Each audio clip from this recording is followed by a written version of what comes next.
Bismillahirrahmanirrahim. Assalamualaikum warahmatullahi wabarakatuh. Alhamdulillahirabbil alamin. Wassalatu wassalamu ala asyrafil anbiya'i wal mursalin wa ala alihi wa sahbihi ajma'in. Sebelumnya kami mengucapkan terima kasih kepada Bapak Ibu sekalian, saudara rakan-rakan pers yang berkenan hadir untuk memenuhi undangan ini. Mudah-mudahan melalui kegiatan seperti ini, kegiatan dalam rangka sosialisasi MOU Memorandum of Understanding yang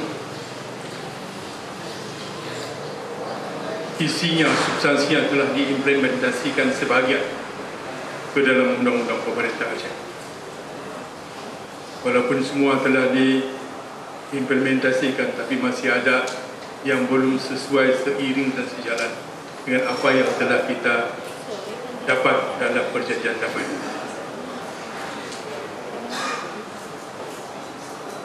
Semua poin-poin yang terkandung ini penting untuk kita pahami dengan sebaik-baiknya, untuk kemudian kita bisa selanjutnya mensosialisasikan kepada publik sehingga masyarakat dapat memahami makna perdamaian yang telah kita sepakati bersama.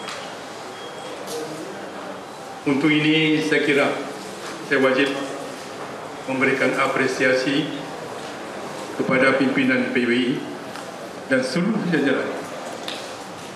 Ini adalah suatu niat yang luar biasa yang saya wajib bangga sekali. Karena demikian ada pihak-pihak yang masih mengingat yang ini, kalau tidak demikian dia akan lupa semua. Jadi perjanjian demi perjanjian tinggal nama di atas kertas, kemudian hilang melayang, tak tahu rimbanya ke mana-mana.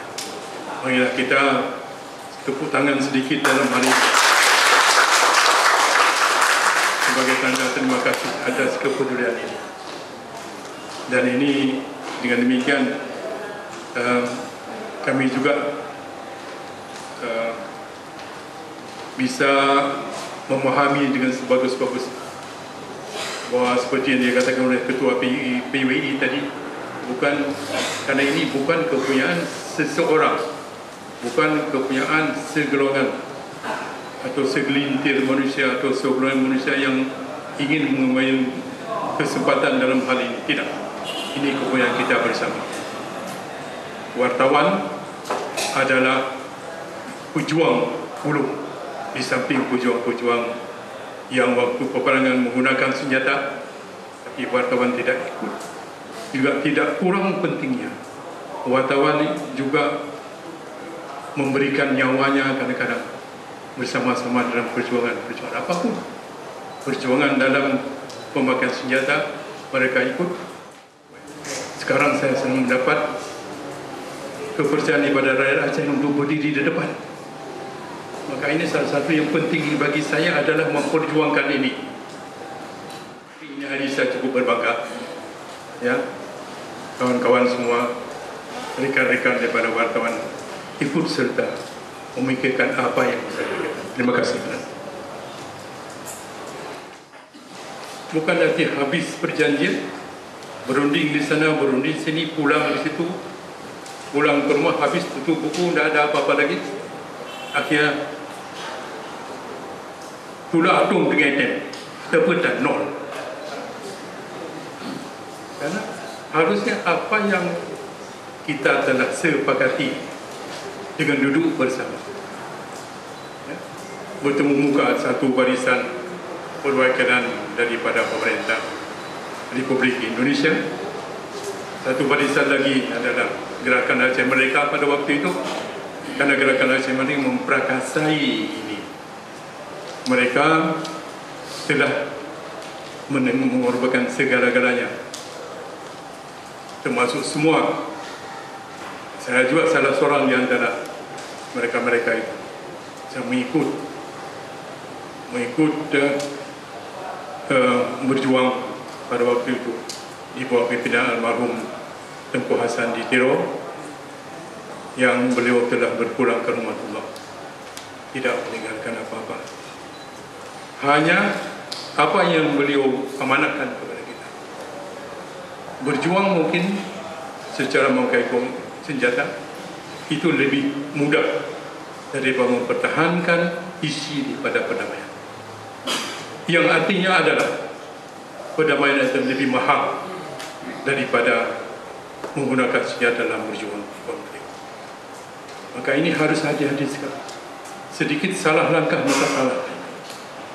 Salah-salah kita berbicara salah. Ini penting saya kasih untuk ingatan kita bersama. Aceh terutama sebenarnya dalam menderita konflik demi konflik. Asal usul daripada konflik ini terjadi di Aceh semenjak tahun 50-an, yang berakhir dengan segala sesuatu juga dengan perdamaian. Akhir-akhir 60-an, waktu DITI didapatlah satu perjanjian yang disebut dengan Ikrar Lamli. Ikrar Lamli mungkin semua masih ingat, ataupun ada yang tidak ingat. Itu suatu perjanjian antara pemerintah RI waktu itu dengan pihak DITI. Tapi sayangnya karena ini tidak terimplementasikan apa yang telah tertulis hitam di atas putih di dalam perjanjian. Sehingga sekarang kalau kita tanya, ada yang tidak mengetahui di mana apa itu Ikrar Lamli. Maka ini perlu saya ingatkan, karena jangan sampai begini rupa ya perjanjian nama yang kita sepakati sekarang. Ini hasilnya adalah hasil daripada pertumpahan darah, hasil daripada nyawa manusia yang telah merayap, hasil daripada keadaan yang terjadi dalam konflik itu sendiri, yang kita tidak bisa bayangkan dengan akal sehat. Masya Allah, itu telah terjadi. Apalagi mengenai hak asasi manusia dan sebagainya. Ini yang kita harus ingat, jangan cepat lupa, karena ini pokok persoalan. Tapi alhamdulillah dengan berkat keteguhan hati kita bersama, karena kita berniat supaya Indonesia tetap kuat dan teguh. Aceh salah satu yang di antaranya adalah wilayah daripada Republik Indonesia. Aceh kuat, Indonesia insyaAllah akan kuat semuanya.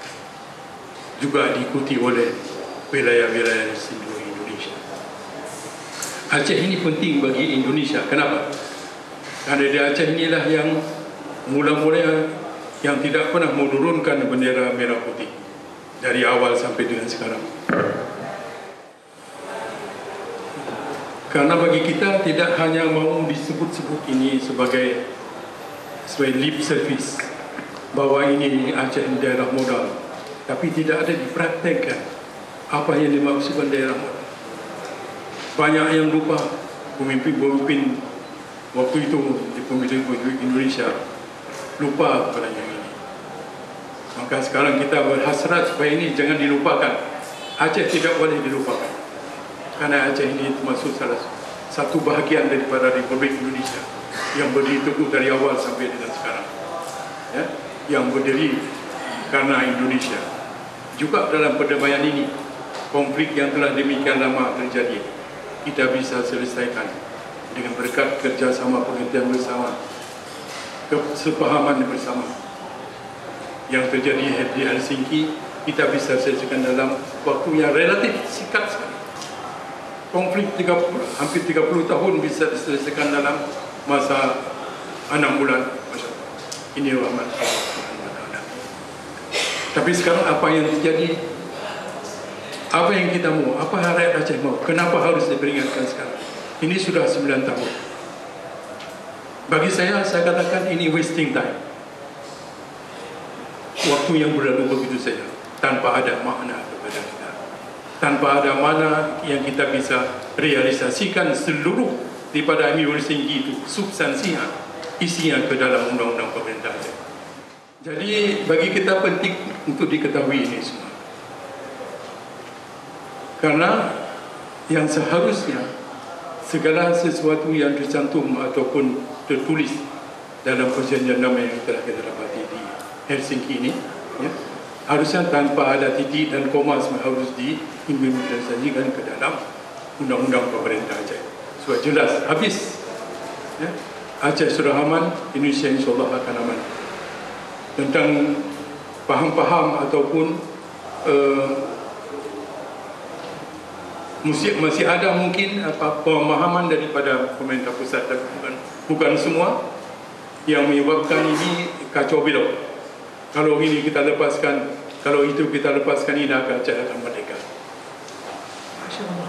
Kita sudah berjanji, kita berdamai di bawah NKRI. Itu kan sudah cukup. Jaminan yang ada. Salah satu jaminan adalah saya sendiri sebagai gubernur. Saya berulang kali saya bilang yang demikian. Kita percaya pemerintah akan tetap memberi dukungan yang penuh kepada perdamaian di Aceh.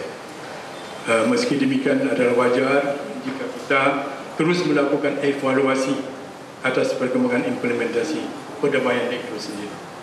Kita harapkan Bapak Presiden tidak akan berhasil.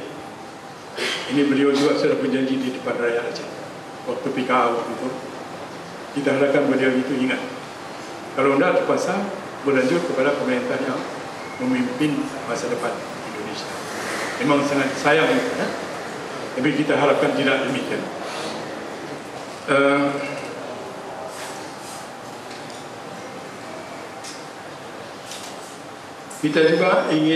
Saya juga ingin mengumumkan sini tentang apa yang sering diarahkan oleh Menteri Dalam Negeri yang mengatakan bahawa masih banyak masalah penting yang harus diselesaikan di Aceh selain pada masalah MOU Helsinki dan undang-undang pemerintah Aceh.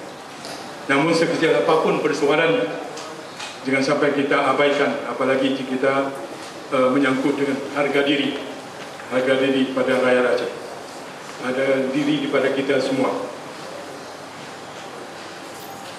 Perlu sikap yang arif dan bijaksana dalam menyikapinya dengan melandaskan kepentingan rakyat banyak. Oleh sebab itu, agar masyarakat bisa melihat dengan jernih masalah ini, makanya substansi MOU Helsinki itu perlu kita terus kaji, kita pelajari dan kita sosialisasikan seperti yang terjadi pada hari ini. Jadi saya harapkan juga jangan habislah, ya, hanya duduk di sini berbincang-bincang tentang MOU Helsinki, UPA, habisnya semua lupa. Jangan, ya, ini harus dilanjutkan sampai kita sukses untuk mencapai apa yang kita hajati dalam hal itu sendiri. Maka pada hari ini sosialisasi MOU Helsinki dan UPA diselenggarakan bagi kalangan wartawan.